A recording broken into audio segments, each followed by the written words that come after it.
Ganito pala ang isa sa masarap na luto sa manok. Bali ngayong araw nga po ay manok itong aking lulutuin. So ito po ay leg quarter na inalisan ko na po siya ng buto. Atin po muna itong ibababad. Maglalagay po ako dyan ng bawang, toyo, kalamansi, extract at saka isang kutsara ng asukal. Pambalanse lamang po. At syempre, ito po ang ating durog na paminta. I-massage nyo lang po dito sa ating manok at after po nating mamassage dito sa ating manok ay hayaan po muna natin yan at least half hour. Pero kung hindi naman po kayo nagmamadali, mas maganda po na medyo tatagalan nyo pa po ang pagkakababad nyo dito sa ating manok. So after ko nga po mababad itong ating manok ay eto sisimulan ko na po ang pagluluto. Naiisip nyo na ba kung ano yung aking lulutuin ngayong araw? Naku, kung naiisip nyo na nga tama kayo. Na yun.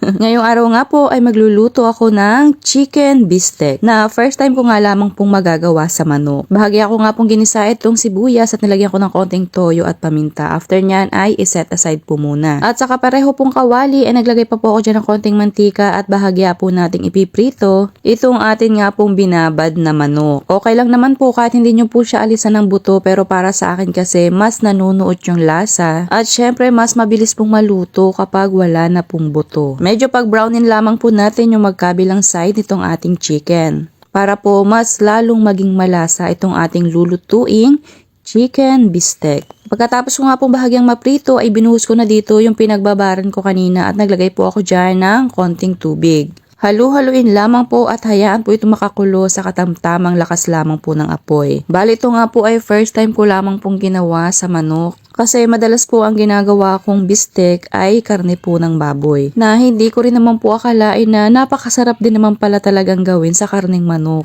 Kaya nga kung hindi nyo pa po ito nasusubukan gawin sa karne ng manok, subukan nyo na po dahil talaga namang napakasarap ipare sa kanin. Bali binabaligtad ko po yan para naman po maging even yung pagkakaluto natin dito sa ating manok. At hahayaan ko pa po yan ng mga ilang minuto pa sa katamtamang lakas lamang ng apoy. At kapag malapit nyo na pong hanguin, pwede nyo na pong ilagay dito yung bahagya natin ginisa kaninang sibuyas. At kung umabot ka nga po hanggang dito sa part ng ating video, ay pakipusuan nyo naman po itong ating recipe. At mag-comment ka na rin ng I love chicken bistek. Nagbudbud pa nga po ako dyan ng spring onion. Pero yun naman po ay optional na lang, pampaarte na lang po yan. So, ayan, after ilang minuto, ay meron siya na namang napakasarap na ulam na talaga namang bagay na bagay ipare sa kanin. Kahit nga sa kaning lamig panalong panalo ito. Siya, kung hindi nyo pa po ito nasusubukan sa karne ng manok, subukan nyo na rin po dahil talaga namang napakasarap. So, sana'y nagustuhan mo ang aking recipe ngayong araw na chicken bistek. Thank you for watching. Serve and enjoy.